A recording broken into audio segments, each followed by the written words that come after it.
नमस्कार मित्रांनो, दानेश शरद मराठी ग्रामर या युट्यूब चॅनलवरती आपलं सर्वांचं सहर्ष स्वागत. बघा मित्रांनो, आज आपल्याला हिंगोली जिल्ह्याचा SRPF पेपर बघायचा बघा. हिंगोली जिल्ह्याचा SRPF पेपरचं मराठी व्याकरणाचं आपल्याला विश्लेषण पाहायचं आहे मित्रांनो. ही परीक्षा 11/8/2024 या दिवशी झालेली होती. या पेपरचं आपल्याला सविस्तर असं विश्लेषण पाहायचं मित्रांनो. चला तर बघूया आपण मराठीचे प्रश्न वगैरे. प्रश्न क्रमांक 25 पासून मराठी व्याकरण आहे वगैरे 26 पासून. चला आपण चालू करूया मराठीचे प्रश्न.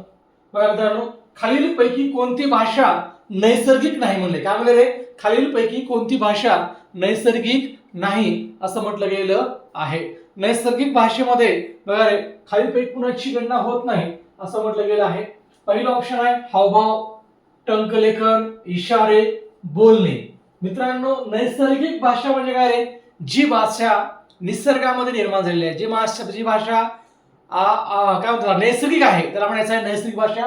इथे काय म्हणलं आपल्याला? नाही म्हणले. बघा, या वर्षीच्या पोलीस भरतीच्या परीक्षेमध्ये 2024च्या परीक्षेमध्ये पोलीस भरतीच्या प्रत्येक परीक्षेमध्ये असा एकतरी प्रश्न आहे नाही नाही नाही.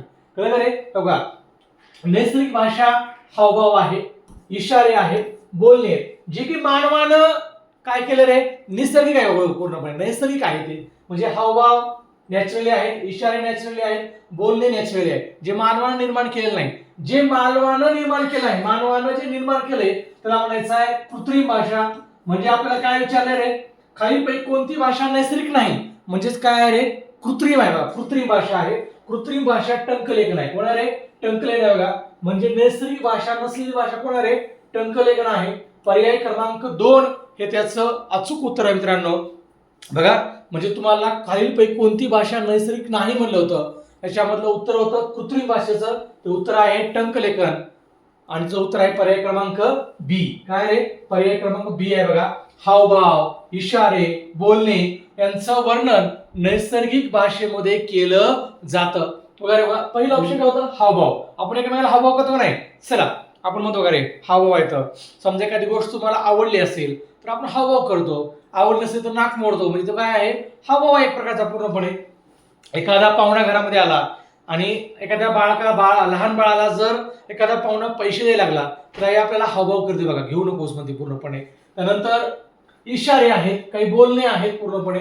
इशारे म्हणजे काय रे? समजा आपण एखाद्या वर्गात बसलोय आणि एखाद्या आपल्या मैत्रिणीला आपल्याला काय करायचं आहे? इशारा करायचा पूर्णपणे. मग काही मुलांचा आखो में आखे इशारा होतो पूर्णपणे. त्याला समजतं त्यांच्या इशाऱ्यामध्ये याला काय म्हणायचंय काय नाही. किंवा त्याला बाहेर जायचंय, तो हातानं खुणवतो, ते काय असतं रे? इशारे असतात पूर्णपणे. एक प्रकारचे इशारे सुद्धा काय रे? नैसर्गिक भाषेमध्येच गणले गेलेले आहेत. बोलणं हे माणसाचं नैसर्गिक भाषेमध्ये बोललं गेले पूर्णपणे. म्हणून नैसर्गिक भाषेमध्ये हावभाव, इशारे, बोलणे हे काय रे? नैसर्गिक भाषा आहे. आणि टंकलेखन हे काय आहे रे? कृत्रिम भाषा आहे. आपल्याला नाही विचारलं होतं, उत्तर होतं कृत्रिम भाषा. मित्रांनो बघा, आपणही आयुष्यामध्ये कोणाला तरी इशारा केला असं, बरोबर आहे? बघा बघा, मग तो इशारा सुद्धा काय असणार आहे? नैसर्गिक भाषेमध्ये असणार आहे. हावभाव हा सुद्धा नैसर्गिक भाषेमध्येच असणार आहे. चला पुढचा प्रश्न बघा. खालील पैकी संयुक्त स्वरांचा गट निवडा म्हणले. काय म्हणले रे? खालील पैकी संयुक्त स्वरांचा गट निवडायचा. बघा, खालीलपैकी संयुक्त स्वर कोणता आहे असं तुम्हाला विचारलं गेलं आहे. संयुक्त स्वर बघा, संयुक्त स्वर मराठीमध्ये अ, इ, उ हे रस्व स्वर आहेत. कोणाकडे? रस्व आहेत. बघा, आ दीर्घ इ, उ हे दीर्घ स्वर आहेत. त्यानंतर हे बघा, त्यानंतर आहे रु, लु आणि ये. त्याच्यामध्ये रु हा रस्व आहे, लु हा रस्व आहे, मात्र एकच याच्यामधला काय रे? संयुक्त आहे. पूर्ण बाकीचे दोन संयुक्त नाही आहेत, हा पर्याय होणार नाही. उरला शेवटचा बघा, ये, ओ, औ हे मात्र संयुक्त स्वर आहेत. मित्रांनो, संयुक्त स्वर म्हणजे काय रे? ज्या स्वरांची निर्मिती दोन स्वरापासून झाली आहे, दोन किंवा दोन पेक्षा जास्त भिन्न स्वरापासून झाली आहे, त्याला म्हणायचं आहे संयुक्त स्वर. इथं बघा, आता बघा, येची निर्मिती जी आहे, ये जो ये आहे याची निर्मिती अ अधिक ई किंवा ई पासून झाली आहे. ह्या ओ ची निर्मिती अ अधिक उ किंवा उ पासून झाली आहे. ह्या औ ची निर्मिती आ अधिक उ किंवा उ पासून झालेली आहे. म्हणजेच दोन भिन्न स्वरापासून निर्मिती झाली असेल तर त्याला म्हणायचं आहे संयुक्त स्वर. यातला आपल्याला विचारला होता संयुक्त स्वरांचा गट निवडा. पर्याय क्रमांक डी हे त्याचं अचूक उत्तर होतं मित्रांनो. त्याचं अचूक उत्तर होतं पर्याय क्रमांक डी. काय होतं रे? पर्याय क्रमांक डी. बघा चला पुढचा प्रश्न बघतोय आपण आता. बघा पुढील वर्णांचा अचूक प्रकार बघा. काय रे? पुढील वर्णांचा अचूक प्रकार बघायचा मित्रांनो.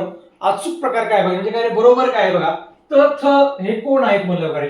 त थ बघा मित्रांनो, ज्या वेळेस तुम्ही त आणि थ चा उच्चार करणार आहेत त्यावेळेस तुमचा जिभेचा शेंडा दाताच्या मागच्या बाजूला जाऊन भिडणार आहे म्हणजे लागणार आहे. त्याला म्हणायचं आहे तथ द ध न लस. बरोबर त थ द ध न ल स हे काय रे?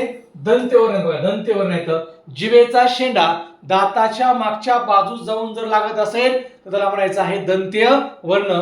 म्हणजे ज्या वर्णांचा उच्चार करताना दाताचा उपयोग करावा लागतो, जिभेचा शेंडा दाताला जाऊन पाठीमागे लागतो, त्याला म्हणायचं आहे दंत्य वर्ण.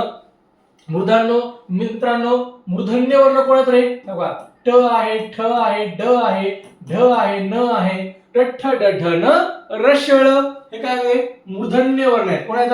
मूर्धन्य वर्ण आहेत. बघा तुमचा जिभेचा शेंडा मूर्धेला जाऊन भिडला की मूर्धन्य वर्ण तयार होतात.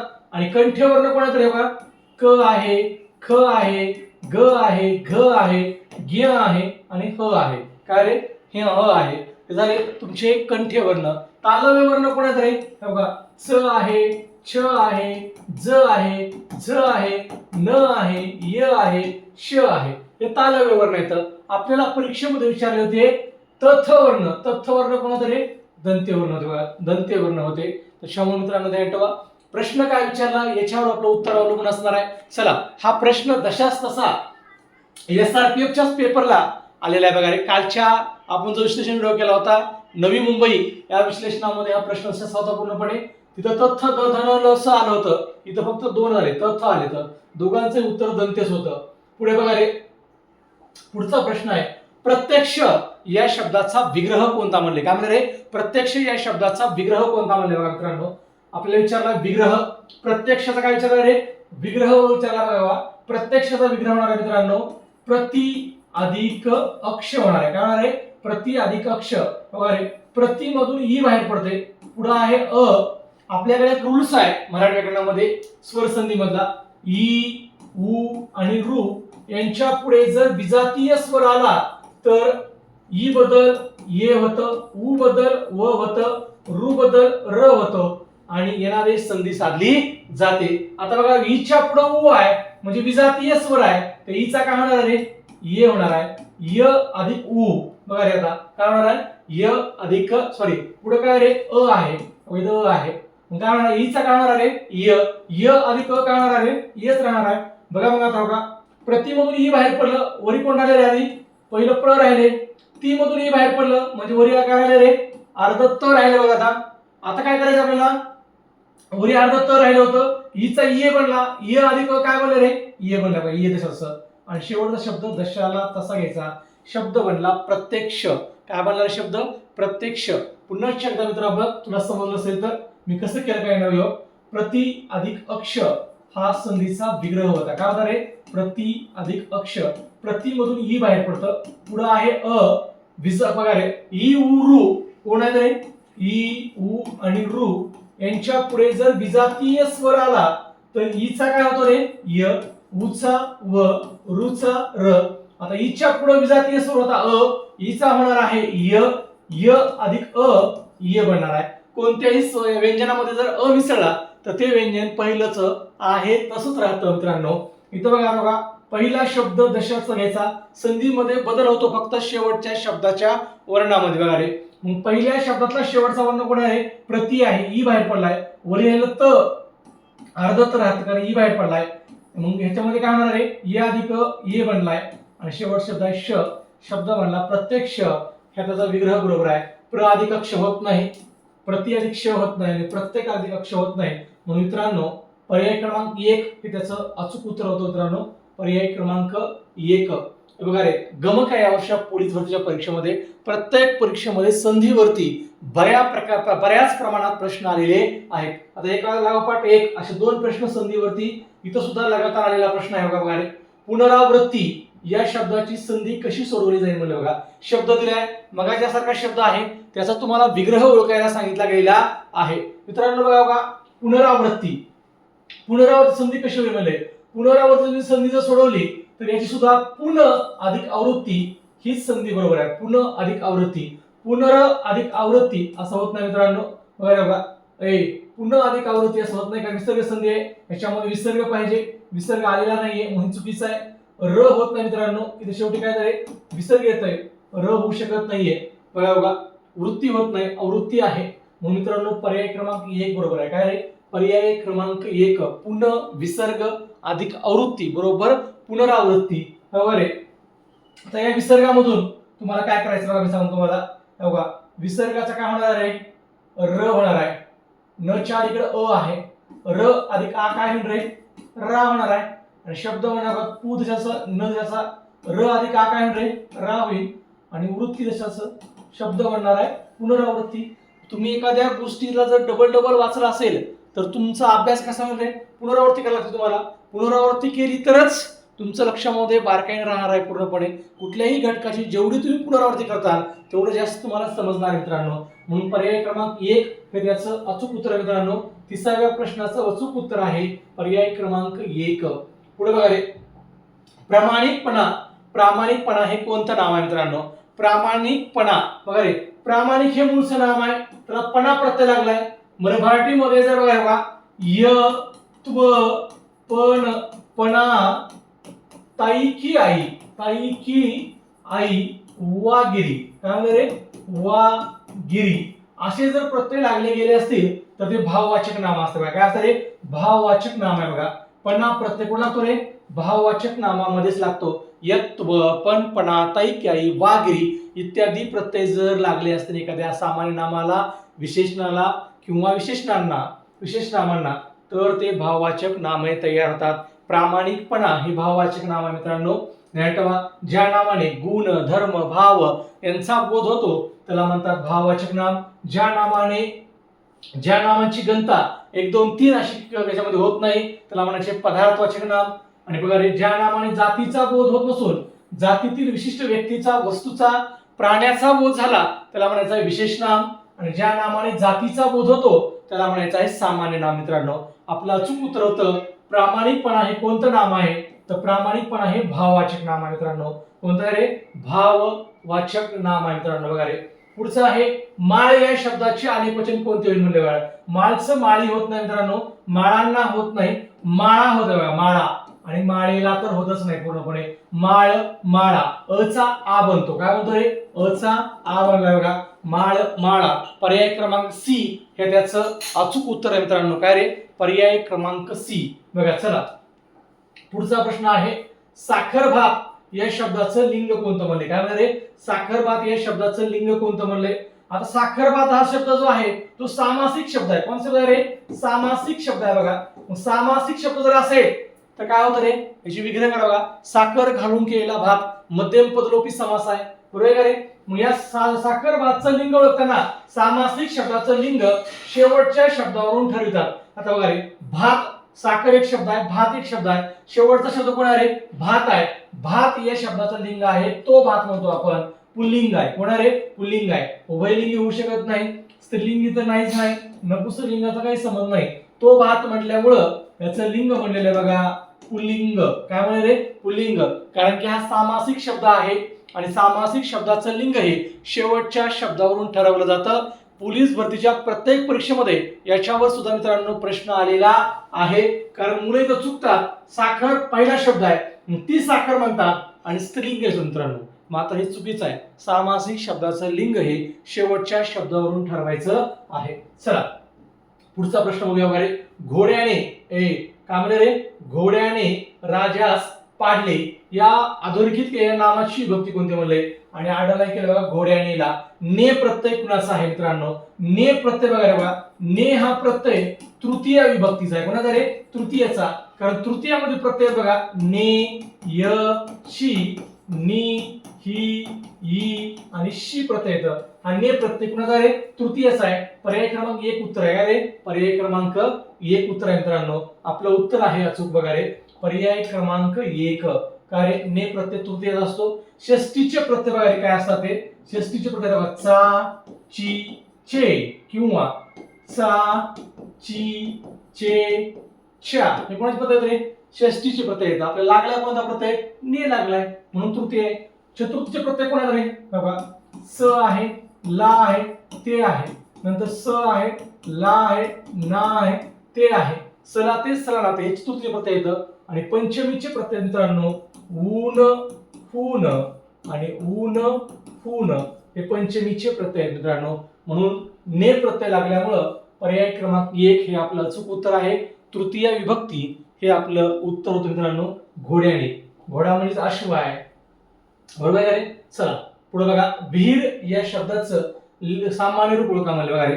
विहीर या शब्दाचं सामान्य रूप ओळखायचे मित्रांनो. एखाद्या शब्दाचं सामान्य रूप जर तुम्हाला ओळखायचं असेल तर दिलेल्या शब्दाला कोणताही विभक्तीचा प्रत्यय लावायचा आणि लावलेला प्रत्यय परत काढून घ्यायचा. उरलेलं रूप कोण असतं रे विभक्तीचं सामान्य रूप असतं बघा. आता शब्द आहे आपला विहीर. आपण म्हणलो का तुमच्या विहिरीला खूप पाणी लागले किंवा तुमच्या विहिरीत खूप मासे आहेत विहिरीत बघा रे शब्द म्हणला विहिरीत मग त प्रत्यय परत काढून घ्यायचा. उरलेलं काय असणार आहे सामान्य रूप असणार का विहिरी हे त्याचं काय बनलं सामान्य रूप बनलं. मित्रांनो मात्र एक ध्यानात ठेवा विहीर या मूळच्या नामामध्ये हिची लांटी दुसरी आहे. सामान्य रूप करताना या लांटी काय होत रे पहिली होते आहे. त्याच्यातलं सगळ्यात मोठं वैशिष्ट्य ओळखण्यामधलं हे पूर्णपणे ध्यानात ठेव. सो वकील वकिली होतं वकिली सुद्धा काय होतं पहिली की होते त्यामध्ये पूर्णपणे गरिबी करताना पहिली लांटी होते. तसं विहिरी करताना पहिली ही होणार आहे. पहिली ही कुठे बघा बघा कुठंच नाहीये इकडे आहे 3 पर्यायामध्ये याच पर्यायामध्ये आहे. पर्याय क्रमांक 1 उत्तर आहे बघा. दुसरी लांटी होऊ शकत नाही उत्तर चूक झालं. दुसरी तर नाहीच नाहीये त्याच्यामध्ये गॅरंटी दिली नाही काही संबंधच नाही पूर्णपणे. पर्याय क्रमांक 1 उत्तर आहे मित्रांनो. काय रे पर्याय क्रमांक 1 उत्तर आहे. चला बघा हीच मोठी ट्रिक्स आहे नाही तुमची पूर्णच्या मधली सामान्य रूपामधली. पुढे बघा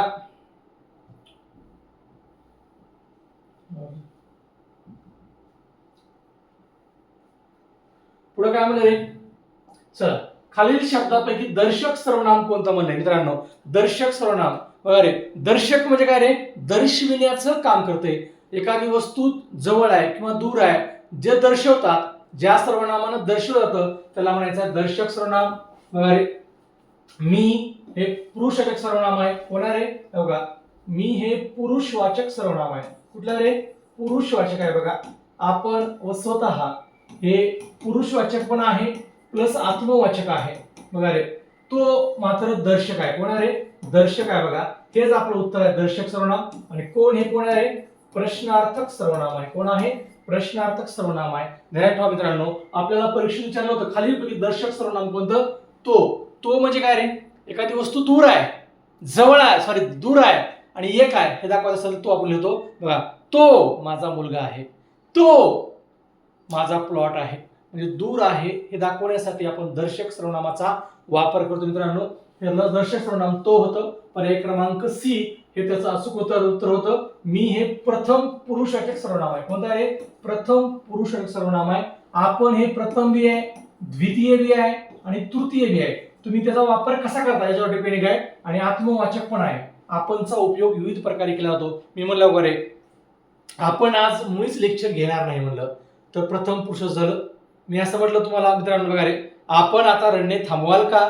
आपण म्हणजे कोण रे तुम्ही आहे तिथं द्वितीय वापर होतो. आणि मी म्हणलं दादानं मला बर्थडेला बोलावलं आणि आपण आलाच नाही.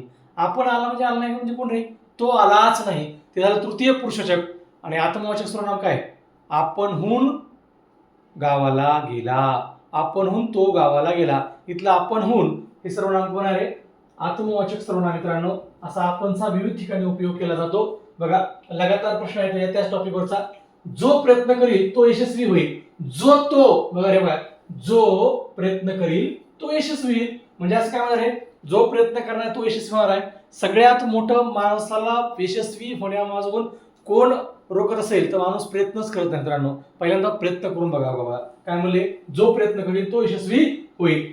जो तो जर वाक्यात आलं आताच बघितले आपण ते काय होतं रे संबंधी सर्वनाम असतं. कोण असतं संबंधी सर्वनाम. बघा उत्तर अचूक आहे आपलं संबंधी सर्वनाम. दर्शक का होत नाही रे? तर दर्शक सर्वनामामध्ये कोण येते? हा आणि तोच येते ध्यान ठेवा. इथं तो आले, तुम्ही म्हणत असाल तो आले की, अरे जोच्या पुढे तो आले, जोच्या पुढे संबंध दाखवण्यासाठी आले म्हणून ते संबंधी सर्वनाम आहे. ध्यान ठेवा, जोची जोड आहे, जो आला की तो येतोच, जी आला की ती येतच, आणि जे आलं की ते येतच. बघा लहानपणी आपण जरा सांगितलं वर्गामध्ये आपल्या, हा मित्र आला की तो मित्र आपल्या सोबत असतोच, अशी खून ठरली असते पूर्णपणे. राम आला की श्याम आला, बरोबर का रे? नंतर राम आला की सीता आलीच, म्हणजे काही जोड्या फिक्स आहेत, तशी जोडी आहे, जो आला की तो आला, जी आली की ती आलं, जे आलं की ते आलं, बरोबर का रे? त्यामुळे ध्यान ठेवा, हे त्याचं संबंधित सर्वनाम आहे. पुरुष सर्वनामामध्ये मी येतं, आम्ही येतं, तू येतं, तुम्ही येतं, बरोबर का रे? त्यानंतर तो ती ते येतं. आत्मवाचक सर्वनामामध्ये आपण आणि स्वतः येतं, म्हणून इथं होऊ शकत नाही. हे पर्याय क्रमांक कुठलेच, पर्याय क्रमांक डी हे त्याचं आपलं अचूक उत्तर आहे मित्रांनो. पर्याय क्रमांक डी हे त्याचं अचूक उत्तर आहे. चला रे, पुढचा प्रश्न आहे बघा 38 नंबरचा. चांगला मुलगा परीक्षेत पास होतो. चांगला मुलगाला अंडरलाईन केले बघा, चांगल्याला अंडरलाईन केले. जर नामाच्या आधी विशेषण आलं तर त्याला आपण आधी विशेषण म्हणतो. काय म्हणतो रे? आधी विशेषण म्हणतो बघा. आणि नामाच्या नंतर जर विशेषण आलं तर त्याला म्हणतो आपण विधी विशेषण. ध्यान ठेवा, हे स्थानावर विशेषण डिपेंडिंग आहे. मुलगा या नामाच्या आधी चांगला शब्द आलेला आहे म्हणून तो काय म्हणणार आहे? आधी विशेषण म्हणलाय बघा. तेव्हा पहिलाच पर्याय आपला आधी विशेषण. विधी विशेषण कसं असतं रे? जर मुलाच्या नंतर आला असतं तर, इथं मुलाच्या नंतर आलेलंच नाही, काही समजच नाही. सार्वनामिक विशेषण कधी होतं रे? नामाच्या आधी जर सर्वनाम असेल तर सार्वनामिक विशेषण होते. आणि उत्तर विशेषण म्हणजे काय रे? विधी विशेषणालाच उत्तर विशेषण नाव आहे, ध्यान ठेवा. आणि आधी विशेषणालाच दुसरे एक नाव आहे पूर्व विशेषण. काय नाव आहे? पूर्व विशेषण. ध्यान ठेवा मित्रांनो, अशी समानार्थी नावं तुम्हाला माहित असणं गरजेचं आहे. ज्याला माहित असतं विधी विशेषण आणि उत्तर विशेषण एक आहे, त्याच्यामुळं ही बी होऊ शकत नाही, ही बी होऊ शकत नाही. कारण हे कसं आहे, व्यक्तीचे नाव आहेत पूर्णपणे, त्याच्यामुळे आपोआप तुम्ही पर्याय डिलीट केले असते पूर्णपणे. आणि सार्वनामिक विशेषण म्हणण्यासाठी नामाच्या अगोदर सर्वनाम आलं पाहिजे. कोणते सर्वनाम असेल? मी असन, तू असन, तो असन, हा असन, जो असन, कोण असन, काय असन, आपण असन, स्वतः असन, जे रूप असतील कुठलंही सर्वनाम चालतंय. पुढे बघा रे, रीती वर्तमान काळाचे वाक्य ओळखा म्हणले. काय म्हणले रे? रीती वर्तमान काळाचे वाक्य ओळखा म्हणला मित्रांनो. रीती वर्तमान काळाची सगळ्यात मोठी ट्रिक सगळ्यांनी ठेवा, वाक्यामध्ये त प्लस असतो येते. काय करे? त प्लस असतो येते बघा. आता वाक्यात बघायचं आपल्याला, त प्लस असतो कुठं आहे का? बघा इथं त प्लस राहीन आले, काही येत नाही, असं येत नाही. बरे केले आहे आले, येतच नाही असं पूर्णपणे. बरे झाले आहे, ले आहे असं येत नाही. बघा त प्लस असतो, आहे का रे? त प्लस असतो. रीती वर्तमान काळाची सगळ्यात मोठी ट्रिक्स आहे, रीती वर्तमान काळामध्ये संयुक्त क्रियापद येते आणि संयुक्त क्रियापद आल्यानंतर क्रियापदाच्या शेवटी रीती वर्तमान काळामध्ये त प्लस असतो, येतच येतंय. म्हणून पर्याय क्रमांक डी हे आपलं अचूक उत्तर आहे बघा. मी लेखन करीत असतो हे रीती वर्तमान काळाचं अचूक उत्तर आहे. रीती वर्तमान काळाचं बघा हे अचूक उत्तर आपल्यामध्ये. चला रे पुढे बघा, त्या दोघांमध्ये तू पडू नकोस, आणि दोघांमध्येला अंडरलाईन केले बघा. दोघांमध्ये तू पडू नकोस, दोघांमध्ये तू तो दोघांमध्ये पडू नकोस. मध्ये शब्दाला शब्द जुळून आलाय, मूळ शब्द दोघं आहे, दोघा झाले. शब्दाला शब्द जर जुळून आला आणि मागच्या शब्दाचं जर सामान्य रूप केलं असेल तर त्याला शब्दोगी अव्यय म्हणतात. काय म्हणतात त्याला? शब्दोगी अव्यय बघा. हे आहे शब्दोगी अव्यय उत्तर. शब्दाला शब्द जोडलेला आहे बघा. दोघं हा मूळचा शब्द आहे, त्याला मध्ये शब्द जोडलेला आहे, मध्ये शब्द जोडल्यामुळं शब्द बनलेला आहे दोघांमध्ये. त्याच्यामुळे या शब्दाचं सामान्य रूप बनलंय आणि शब्दात शब्द चिकून आलाय म्हणून तो शब्दोगी अव्यय आहे. आणि हा कोणता शब्दोगी अव्यय आहे? स्थलवाचक शब्दोगी अव्यय. कोणता आहे? स्थलवाचक शब्दोगी अव्यय. पर्याय क्रमांक डी उत्तर आहे. केवळ प्रयोग होऊ शकत नाही, कारण केवळ प्रयोग मध्ये भावना असते. उभयान्वयी अव्यय म्हणजे दोन वाक्य जोडायचं काम करतंय, बरोबर का रे? क्रियाविशेषण अव्यय म्हणजे काय रे? क्रियेचं स्थळ, काळ, वेळ, रीत दाखवत असते, ते होऊ शकत नाहीये. ध्यानात ठेवा, शब्दाला शब्द जोडलाय आणि मागच्या शब्दाचं सामान्य रूप झाले म्हणून त्याला शब्दोगी अव्यय असं म्हणायचं आहे मित्रांनो. चला पुढचं बघा रे बघा, तस्मात. तस्मात हे कोणत्या प्रकारचं उभयान्वयी अव्यय म्हणजे? तस्मात बघा रे, तस्मात हे उभयान्वयी अव्यय मित्रांनो परिणाम बोधक आहे. काय रे? परिणाम बोधक बघा. परिणाम बोधक उभयान्वयी अव्ययामध्ये काय होतं रे? पहिल्या वाक्याचा परिणाम दुसऱ्या वाक्यावर झाला असेल तर त्याला परिणाम बोधक असे म्हणतात.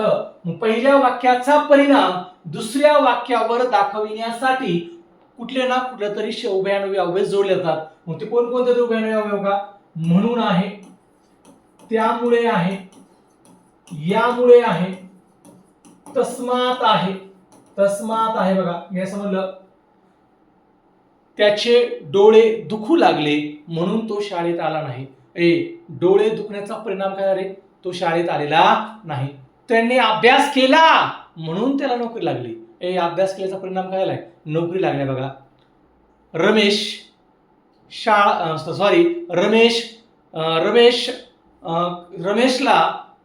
रमेश आजारी होता तस्मात तो शाळेत आला नाही. आता रमेश आजारी होता तस्मात तो शाळेत आला नाही. मग आजारी असल्याचा परिणाम काय झाला रे? तो शाळेत आला नाही. तस्मात हे काय आहे? परिणाम बोधक उभयान्वयी अवयव मित्रांनो. न्यूनत्व बोधक उभयान्वयी अवयव कोण असतं रे? पण असते, परंतु असते, किंतु असते, बाकी असते आणि परी असते बघा. पण, परंतु, किंतु, बाकी, परी या शब्दांना जर उभयान्वयी अवयव जोडलं गेलं असेल तर त्याला न्यूनत्व बोधक उभयान्वयी अवयव असे म्हणतात. बघा रे, ज्ञानेश्वर पूर्व परीक्षा पास झाला परंतु मुख्य परीक्षा नापास झाला असं म्हटलं गेलं आहे. दोन वाक्य जोडायचं काम कोणी केलं रे? परंतु न केलं असेल, पण न केलं असेल, बाकी न केलं असेल, परी न केलं असेल तर त्याला न्यूनत्व बोधक असं म्हणतात. आईला बरे नाही, बाकी सर्व ठीक आहे. न्यूनत्व बोधक मध्ये कमीपणा दिला असतो आणि तो कमीपणा पण, परंतु, किंतु, बाकी, परी या शब्दांना दाखवला गेला आहे. विकल्प बोधक म्हणजे काय असतं रे? दोन पर्यायापैकी एकाची निवड केली जाते, त्याला म्हणतात विकल्प बोधक. किंवा, वा, अथवा, अगर, की यासारख्या शब्दाने विकल्प दाखवण्याचा प्रयत्न केला जातो. आणि समुच्चय बोधक उभयान्वयी अवयवामध्ये मित्रांनो दोन वाक्य जोडण्याचं काम आणि, व, शिवाय, आणखी, त्यानंतर न, नी, आणिक या शब्दांनी दोन वाक्य जोडायचं काम करतात, त्याला म्हणायचं समुच्चय बोधक. समुच्चय बोधक उभयान्वयी अवयव वाक्यातली बेरीज केली जाते. विकल्पन पर्याय दाखवला जातो, न्यूनत्व मध्ये कमीपणा असतो आणि परिणाम बोधक मध्ये पहिल्या उपवाक्याचा परिणाम दुसऱ्या वाक्यावर केला जातो. मित्रांनो, आपल्याला प्रश्न विचारला होता तस्मात हे कोणत्या प्रकारचं उभयान्वयी अवयव आहे? तस्मात हे परिणाम बोधक उभयान्वयी अवयव आहे. चला पुढचा प्रश्न आपण बघूया. शाबास हे खालीलपैकी कोणतं अवयव आहे? मित्रांनो, शाबास असं म्हणत असताना आपल्या मनामधल्या भावना, मनातील भावना अचानकपणे प्रकट केल्या जातात म्हणून त्याला म्हणतात केवल प्रयोगी अव्यय. कोणता अव्यय? केवल प्रयोगी अव्यय असे म्हणतात मित्रांनो. शाबास हे काय आहे? केवल प्रयोगी अव्यय. बघा, शाबास मित्रा तू नाव कमावलंस, शाबास मित्रा पोलीस झालास, हे काय रे? केवल प्रयोगी अव्यय. बघा, अचानकपणे आपल्या तोंडा वाटे जे उद्गार बाहेर पडतात त्याला केवल प्रयोगी अव्यय असे म्हणतात. बरोबर आहे? दोन वाक्य जोडले असते तर उभयान्वयी झालं असतं, म्हणून हा पर्याय होऊ शकत नाही. शब्दोगी अव्ययाला दोन शब्द जोडायचे काम करतात म्हणून ते होणार नाही. आणि क्रियाविशेषण अव्यय किंवा क्रियाविशेषण क्रियापदाबद्दल अधिक माहिती असतात. इथं भावना व्यक्त करताय शब्द कोणता रे? शाबास, म्हणून उत्तर आहे केवल प्रयोगी अव्यय. चला मित्रांनो, पुढचा प्रश्न बघा. पुढील वाक्याचा प्रयोग बघा. म्हणले शिपायाकडून चोर धरीला जातो. संयुक्त क्रियापद आहे, धरीला जातो हे संयुक्त क्रियापद आहे. संयुक्त क्रियापदामधला तुम्हाला पहिल्यांदा धातू घ्यावा लागणार आहे. बघा, धरीला हे धातू साधित आहे, यातला धातू आहे धर. कोण आहे? धर. आणि जातो हे कोण आहे? सहाय्यकारी क्रियापद आहे. बघा, धरणारा कोण आहे? शिपायाकडून चोर धरला जातो, धरणारा शिपाई आहे. बघा, कोण आहे? शिपाई आहे. बघा, शिपाई. शिपाई हा मूळ शब्द आहे आणि धरलेला काय आहे? चोर आहे मित्रांनो. मग कर्त्याला पुढून प्रत्यय लागलाय, विभक्त प्रत्यय लागलाय, पुढे कर्म आहे. हे खरं उत्तर कोण आहे? नवीन कर्मणी प्रयोगाचं उदाहरण आहे. कोणाचं आहे? नवीन कर्मणी किंवा यालाच म्हणतात कर्म कर्तरी. परंतु ऑप्शन मध्ये कुठंच नाही नवीन कर्मणी बी नाही, कर्म कर्तरी बी नाही, परंतु नवीन कर्मणी किंवा कर्म कर्तरी हे कुणाचं ऑप्शन आहे? कुणाचा प्रकार आहे? कर्मणीचा आहे. म्हणून उत्तर आहे बघा कर्मणी प्रयोग. काय आहे? कर्मणी प्रयोग. हा कर्तरी होऊ शकत नाही कारण कर्त्याला प्रत्यय लागलेला आहे. कर्तरीमध्ये कर्त्याला प्रत्यय नसतो, हे ध्यानात ठेवा. भाव्य प्रयोगामध्ये कर्त्याला प्रत्यय असतो परंतु कर्मालाही प्रत्यय असतो. मग कर्म आला तर कर्म आले पण कर्माला प्रत्यय नाही, म्हणून हा भाव्य प्रयोग होऊ शकत नाही. कर्त्याला प्रत्यय लागलाय म्हणून कर्तरी होऊ शकत नाही आणि कर्तृकर्मचा काही संबंध नाही कारण वाक्यामध्ये कर्तृकर्म मध्ये कर्ता हा तू किंवा तुम्हीच असतो मित्रांनो, दुसरा कर्ता राहत नाही. म्हणून वाक्यामध्ये कर्त्याला प्रत्यय आहे, कर्म आहे आणि कर्माला प्रत्यय नाही, म्हणून याचं उत्तर आहे कर्मणी प्रयोग. कोणतं उत्तर आहे? कर्मणी प्रयोग आहे. बघा, पुढचा प्रश्न आहे आपल्याकडं. निमंत्रण आले तर मी येईन म्हणले. बघा रे, निमंत्रण आले तर मी येईन या वाक्याचा अर्थ कोणता म्हणले मित्रांनो? काय म्हणले रे? अर्थ कोणता आहे वगैरे. जर निमंत्रण आले तर मी येईन. वाक्यामध्ये जर कंडिशन दिली असेल, अट दिली असेल, तर त्या वाक्याला संकेतार्थ म्हणतात. काय रे? संकेतार्थ म्हणतो. बघा पर्याय क्रमांक डी हे त्याचं अचूक उत्तर आहे. जर निमंत्रण आले तर मी येईन. बिना निमंत्रणाचा आपण जाता का कुठल्या कार्यक्रमाला? समजा तुम्हाला कुणी लग्नाला बोलावलं, तुम्हाला आमंत्रण दिलं नाही, तुम्ही जाता का? अजिबात जात नाही मित्रांनो, ध्यान ठेवा. निमंत्रण आलं तरच आपण जातो. आपली कंडिशन असते, तर मला बोलावलं तर मी येणार आहे, अन्यथा येणार नाही. बरे स्वार्थ क्रियापदातून तुम्हाला फक्त काळाचा बोध होणार आहे. कुणाचा रे? काळाचा. स्वार्थ क्रिया होतं. आज्ञामध्ये आज्ञा असते, विनंती असते, आशीर्वाद असते, सल्ला असते. बरोबर आहे. विद्यार्थी वाक्यामध्ये काय असते? क्रियापद वयुक्त असते आणि कर्तव्य, योग्यता, शक्यता असं असतं पूर्णपणे. म्हणून हे उत्तर आहे आपलं पर्याय क्रमांक डी संकेतार्थ. स्वार्थ होऊ शकत नाही, आज्ञार्थ होऊ शकत नाही, विद्यार्थ होऊ शकत नाही मित्रांनो. पर्याय क्रमांक डी हे त्याचं अचूक उत्तर आहे मित्रांनो. गाडी फार वेगाने आली या वाक्याचे उद्गारी वाक्यामध्ये रूपांतर करा म्हणले. गाडी फार वेगाने आली. ही काय रे? आश्चर्यकारक भावना आहे. मग आश्चर्यकारक भावना असेल तर आश्चर्यकारक शब्द कुठं वापरलाय? हे बघा आता बघा, गाडी फार वेगाने आली. बघा, बापरे किती वेगाने गाडी आली, हे आश्चर्यकारक व्यक्त केले, पूर्णपणे आश्चर्यपणाने व्यक्त केलं आहे. म्हणून पर्याय क्रमांक 2 बरोबर आहे. बघा, बापरे किती वेगाने गाडी आली, पर्याय क्रमांक 2 उत्तर आहे. बघा, वाह गाडी हर्षदर्शक नाहीये, येऊ शकत नाही, तर आनंद होत नाही आपल्याला वेगाने गाडी. काय गाडी फार वेगाने आली, अजिबात होऊ शकत नाही. गाडी किती वेगाने आली हो, हे येऊ शकत नाही. आश्चर्याची भावना आहे म्हणून हे काय रे? बापरे हा शब्द आहे. बघा, अरे आश्चर्यकारक आहे पूर्णपणे, म्हणून बापरे हा शब्द वापरलाय. मित्रांनो गाडी फार वेगाने आली, पर्याय क्रमांक बी हे त्याचं उत्तर आहे. बघा, बी बी. पुढे बघा, पुढील शब्दाचा समास ओळखा म्हणले आणि समास दिलाय तुम्हाला प्रतिक्षण. कोणता आहे? प्रतिक्षण. मूळ शब्द आहे मित्रांनो क्षण, त्याला उपसर्ग लागलाय प्रति.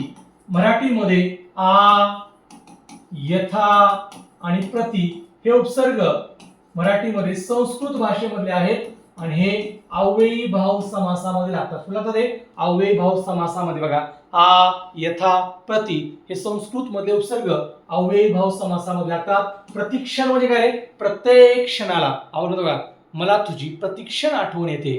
प्रत्येक क्षणाला. प्रतिक्षण म्हणजे काय रे? प्रत्येक क्षणाला आठवण येते. आता तुम्हाला कुणाची आठवण होऊ देऊ नका मित्रांनो. आपल्याला एकच आठवण झाली पाहिजे, आता मी पोलीस भरती कसा पास होईल किंवा अन्य कुठलीही एक्झाम मी कशी पास होईल. तुम्ही जर कुणाची आठवण काढत बसलात तर तुम्ही आयुष्यामध्ये कधीच सक्सेस होणार नाही मित्रांनो.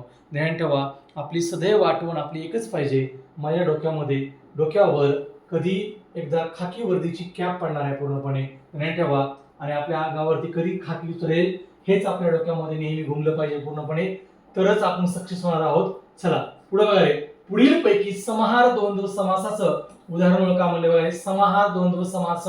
समाहार द्वंद्व म्हणजे काय रे? त्या पदार्थासोबत इतर गोष्टींचाही ज्याच्यामध्ये समावेश होतो त्याला म्हणतात समाहार द्वंद्व समास. नीलकंठ हे बहुव्रीहीचं उदाहरण आहे मित्रांनो. आजन्म, आ, यथा, प्रति आता बघितलं आपण, अव्ययी भावचं उदाहरण आहे. जलद बरे तत्पुरुष समासामधलं उदाहरण आहे. जलद.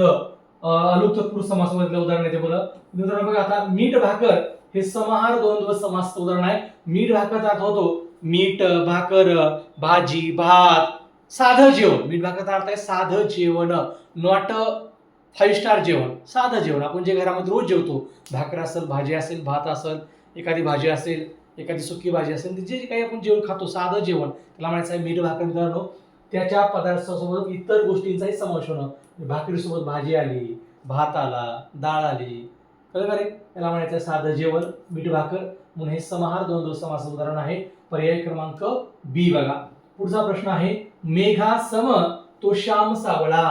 बघा रे, मेघा सम तो श्याम सावळा वाक्यामध्ये सारखा, सम, बघा रे, सारखा, सम, परी, गत यासारखे शब्द जर अलंकारामध्ये आले असतील तर त्याला म्हणायचं आहे उपमा अलंकार. कोणता अलंकार आहे? उपमा अलंकार असे म्हणतात. मेघा सम तो श्याम सावळा, सारखा, समान, परिगत आहे, सम शब्द आहे म्हणून तो उपमा अलंकार मित्रांनो. रूपक अलंकारामध्ये काय असते? उपमेय व उपमान एकरूप असतात, ते भिन्न नसतात, तेव्हा रूपक अलंकार होतो. उपमेय व उपमान एकरूप आहे, ते भिन्न नाहीत असं जिथं वर्णन केलं गेलं आहे तिथं रूपक पक्पक अलंकार होतो. कसा अलंकार आहे? रूपक. कसा होतो? उपमेय आणि उपमान एक रूप आहेत. लहान मूल म्हणजे मातीचा गोळा, आकार द्यावा तशी मूर्ती घडते. लहान मूल आणि मातीचा गोळा एकच आहे, तेव्हा ते काय होते रे, मूर्ती घडते, रूपक होते. श्लेष अलंकार म्हणजे काय रे, एकाच शब्दाचे जर दोन अर्थ निघाले तर त्याला म्हणायचं श्लेष अलंकार. जसं की मला सुपारी लागते, लागतेचे दोन अर्थ, एक हवी असणे आणि एक त्रास होणे, म्हणून श्लेष म्हणायचं आहे. यमक म्हणजे काय रे, बघा दोन शब्द कवितेमध्ये सुरुवातीला, मध्ये किंवा शेवटी काय असतो रे, यमक सरला जातो. सुसंगती सदा घडो, सुजन वाक्य कानी पडो, विशेष सार्वता नावडो, कलंकमतीचा झडो. घडो, पडो, झडो, नावडो हे काय रे, यमक आहेत. आपल्याला प्रश्न विचारला होता, मेघा सम तो श्याम सावळा. सम हा शब्द कुठे तो रे मित्रांनो, उपमा अलंकारामध्ये. कुठे तो रे, उपमा अलंकारामध्ये येतो. पर्याय क्रमांक बी हे त्याचं अचूक उत्तर आहे मित्रांनो.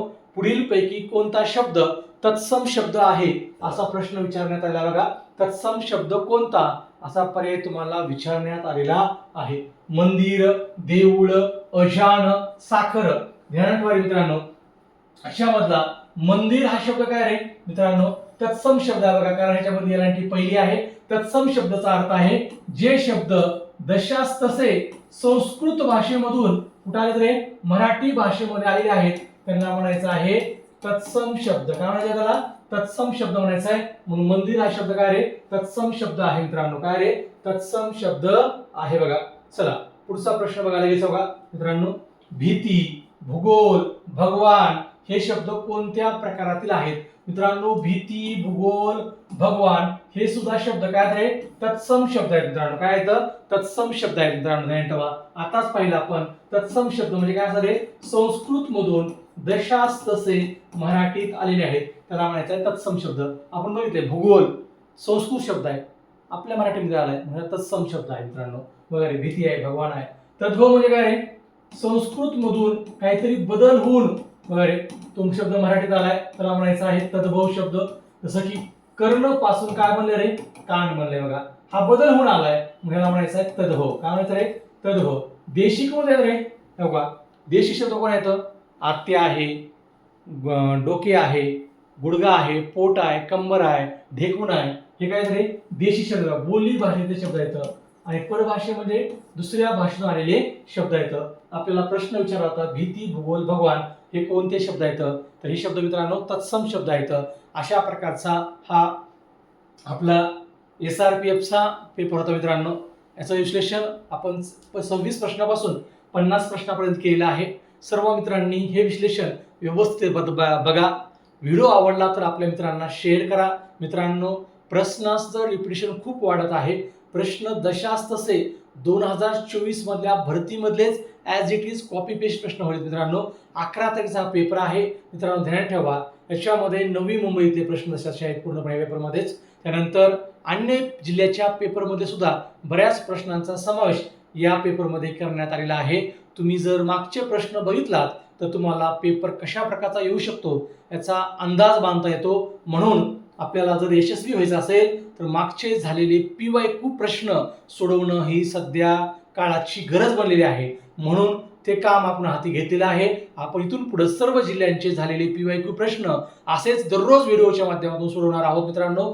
आता आज आपण SRPFचा पेपर सोडवलेला आहे. असेच नवीन नवीन व्हिडिओ आपण दररोज लेक्चरमध्ये बनणार आहोत. तत्पूर्वी आपण आजच्या लेक्चरपुरतं इथं थांबूया. धन्यवाद मित्रांनो.